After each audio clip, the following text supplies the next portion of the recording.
Hello there everybody and welcome back to a brand new FIFA 17 Team of the Season's predictions video on my channel. Today we've got the second of 5 I'm probably going to be doing.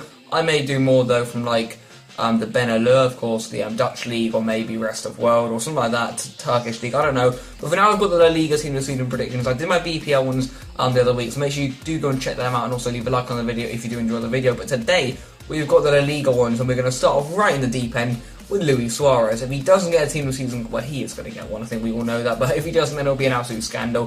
One of the La Liga's top scorer. As I'm recording this on a Monday at around 3 o'clock, he is actually the second top scorer. Of course, Messi's dominating it, the best player in the world. He is riding this show once more in La Liga, but Suarez's teammate is close and behind, and of course for the boys Barca, loving how we're doing in the top scorers. Next we move on to our black, and when I watched Atletico Madrid versus Real Madrid, he was literally a one-man war, and he kind of has been, I find, for Atletico Madrid's defence a lot this season. I don't think they've been that good. I know having Savic in there hasn't been that good for them. I know he's been decent, of course, but Godin is kind of like the one-man wall, and then behind him, it's kind of only got Black. I think Black's been fantastic, and I think he does deserve to be in there.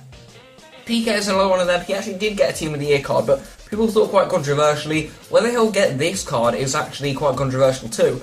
I think there are a few other men who could get there ahead of him, but all in all, I think they may just scrape through on PK. It'll be around 90 rated, and all in all, will be a really decent card. Next up here, boys, we've got Sergio Ramos, of course, PK's partnership for the Spanish national team. What a partnership that is, I love it.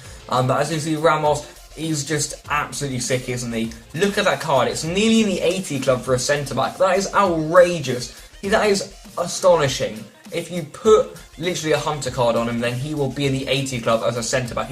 Who may have like 78 shooting on this card, which would just be absolutely crazy. And look at some of the other stats on it. He thoroughly deserves it. He's been immense. Goal scoring, defending. We know what Ramos does. Iago Aspas, who's actually been really, really good for Celta Vigo, who've been struggling this year considering how good they used to be under the resurgent Luis Enrique. They have not been too good this year, but Aspas has been a real talent in their side. He's played a right-wing striker, and wherever he's played, he's got goals, and he really is one of the top scorers in La Liga this season. And he's actually, I believe, the top Spanish scorer over the whole of domestic leagues, either him or Costa, but I think he's just about got the most goals, so he's having a really good season, and I wouldn't be surprised to see him in there. Laporte is one who I only just put in there, but he may not get in there. I think he's been solid for a Bilbao side that have struggled just a little bit. They can pick up a bit more form. I know they got like a 5-1 over Las Palmas the other day, but they're doing decently. Laporte's been really good for him. I think he could deserve a top card. Next up we got Koke, and our second player from Atletico de Madrid in this video. He has been superb, whipping in balls. He's a really good player, and all in all, he does provide a lot of the assists for Atleti's goals. We all know that Atletico Madrid are a really, really good side at scoring from headers and corners, so he is literally the connoisseur at them. He whips them in, and a lot of the time it's the likes of Godin, Torres and Griezmann getting their heads on them, and he has been superb. Loving him for the Spanish national team too. What a season he's had once more. He's been so consistent, we know that. Cruz is another one of them who's just been strolling around the park, really conducting play. One of the most assists in Europe so far, I believe, this season. He has been immense, and basically, it's been difficult for teams to defend against Real Madrid. They've literally got the best players to whip in balls and the best players to attack the balls in La Liga. They got like Cruz, James, Modric, and Cruz is of course one of them, but they whip into like Ramos, Ronaldo. It's unbearable, and Cruz has been superb at doing that. That's why he's got so many assists, and he's got a decent amount of goals too, I do indeed actually believe. We'll move on to our next player here. It's going to be Jonathan Vieira. Now the reason I put him in there is because he's been doing really, really well for an underrated Las Palmas team. They've started off La Liga and the first 10 match games being like 4th or 3rd or something, but even 2nd at some points, and maybe 1st on like the 3rd match day. It was absolutely crazy. But Vieira has been superb for them. I know he's one of the La Liga's top assisters. I also know he's got a good amount of goals. I think he does deserve a Team of the Season card that could look around about 85 rated. He did get a winter upgrade actually, and I think it was thoroughly deserved, and it's good that EA noticed how well he's been doing in La Liga. And now we've got our third Atletico de Madrid, wow, I got that one fucked up, player in this video. We've got Felipe Luis, another one of them who's edging onto 80 club, but another one of them who's been really solid, a really good left-back, Felipe. He's really come into his own at Atletico de Madrid, and well, he left Chelsea. He left to Chelsea and then he's come right back, and he's really just started straight back in the side, hasn't he? What a season he's had once more, incredibly solid. Next up we've got Gerard Moreno, who I don't think will be included, but he hasn't even got an inform this year. I don't even think he's got an upgrade, but he is one of La Liga's top scorers, and he's been playing for an Espanyol team that has been absolutely rejuvenated this year. I believe they're currently sitting in 9th, maybe 10th, maybe 8th, They're around about those 3 spots, but they're having a really good year considering they usually finish like 15th. And Moreno's been a big part of that. It wouldn't be a nice top squad. None of the community would want it, but he probably does. He probably does deserve it, I think. Let's all be honest with ourselves here. We're going to move on to the next couple of players now, and that's going to be Luka Modric for Real Madrid. I've talked about how good these guys are at whipping in balls for the men, but again, he has been absolutely sick at just demolishing defences, carving it open, and I think he will get the top squad, especially considering he did get a Team of the Year card. Now we've got Cristiano Ronaldo, a man who I personally think is really not as he used to be. He used to be a powerhouse, running on the line. Some people call him the best player in the world. Of course, I'm a Barca fan. I don't think that. That's completely something up for opinion. You can't slate me over that. Some people think he is. Some of these people think he isn't. I think Leo Messi is. He thinks himself, I know, that he is the best. But yeah, he's going to be up there. Probably like a 98 tops card. Again, he's got a decent amount of goals. Nowhere near like what he would have liked, I don't think. I don't think he's even got 20 yet, which isn't very impressive at all. I don't think you can actually win the Ballon d'Or and have under 20 goals in the Liga, in the domestic league you play. I think that would be really, really weird. So we'll see what happens with that. But yeah, he hasn't had the best year, but he has come up with the goals for Real Madrid, and they have been important. And ultimately, EA are going to give him a Team of the Season card regardless of how well he actually plays. Now we've got Antoine Griezmann, someone who has not backed down. He's absolutely sick. He's hard-working. He doesn't care if Atletico Madrid are on a talented team, because he is fucking talented himself, and he has been carrying them. Not particularly carrying them. I know they're a hard-working team, but the goals have really been coming from Griezmann. What a season he's had once more. What a top squad we could be looking at. Griezmann, take a bow. Now we've got our next player here. Let's move on to it. It's going to be Pablo Piatti. I saw this guy actually had one of the most assists in La Liga, and look at that card. If he gets that card, it'll be pretty insane. He's got one of the most assists in La Liga, and again, that underrated Espanyol team that Gerard Moreno played for. I think those two players do deserve it. They've been assisting and scoring for each other, and all in all, what a game. Not what a game, he's had some good games though. What a season he has indeed been having for Espanyol. Now we've got Neymar, the Brazilian magician, the hero of the PSG 6-1 demolishing.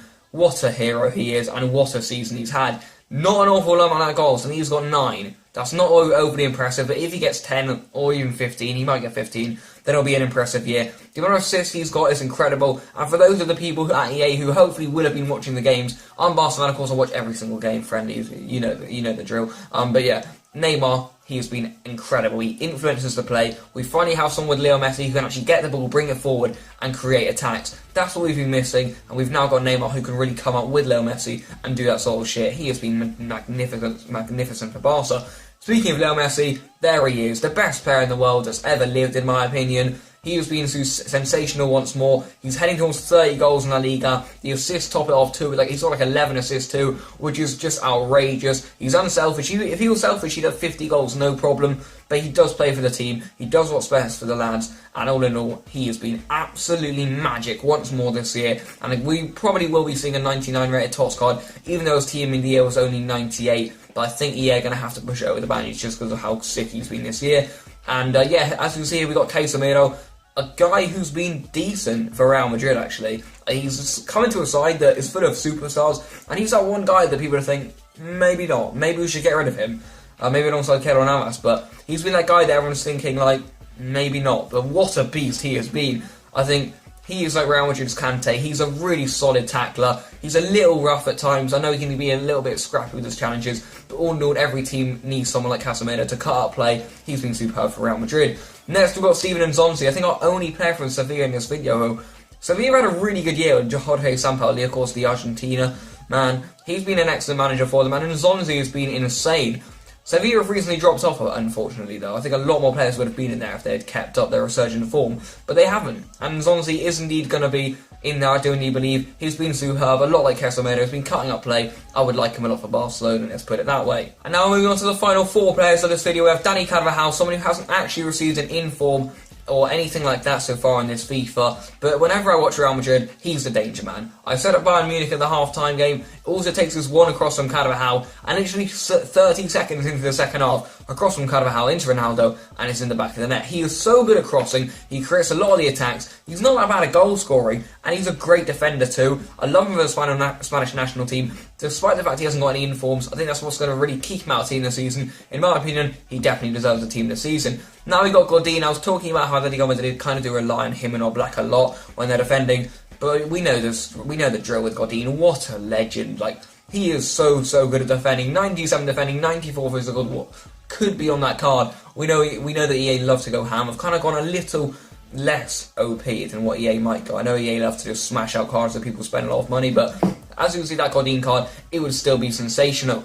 And now we've got the last outfield player of this video is going to be Inigo Martinez, someone who forced an own goal off Samuel Umtiti's arm or chest or something the other day in the Sociedad Barca game. He's been really good for them. He really is. He's got a really powerful shot on him, actually, which is fucking weird for a centre-back, but you know what? He's pretty good at it. He's really quick. He's got good defending, and I'm kind of looking forward to him because I know PK is going to retire from the national team after the 2018 World Cup. Is he going to be the heir of PK? I wouldn't mind it. He's good on the ball, and all in all, he's been a really solid defender for Sociedad this year. And now we move finally on to the goalkeeper, Sergio Asenjo, one of the most clean sheets in the Liga, been superb for the Yellow Submarine of Villarreal, and all in all, they wouldn't be anywhere without him. Look at that pace on the goalkeeper too, 69 speed, that is rapid for a goalkeeper. Believe me, like, this goalkeeper's out at 34 speed. That is rapid. Take about Asenjo, what a man he's been. But that is how my team of the season for La Liga looks. Of course, that's not they're just in a random position on the starting lineup, basically. This isn't actually at the starting lineup. It's just like a load of players chucked in. But that's basically all 23 of them. EA will jumble up the order we jumbled up. Like, if I was doing it normally, then Cruz would be in for Casemiro, Modric would be in for Nzonzi, etc., etc. Suarez would be up front. But it's just a load of players. You can see all of them here.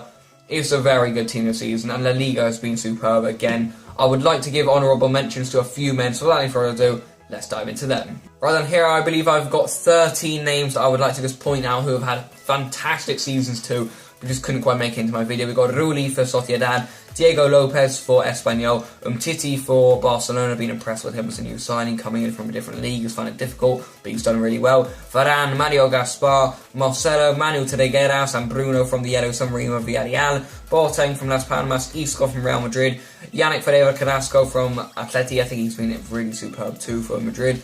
We got Pedro Leon, again from Espanyol, I think. Yeah, I think he's from Espanyol. He may be with someone else though, please don't slate me. And then finally said he had reached from the mighty Abad. That is where this video is going to come to an end. Drop a like on it if you did enjoy it. I'll be back with some more team of the season predictions in the near future. But for now, has been AP4, and yeah, peace out.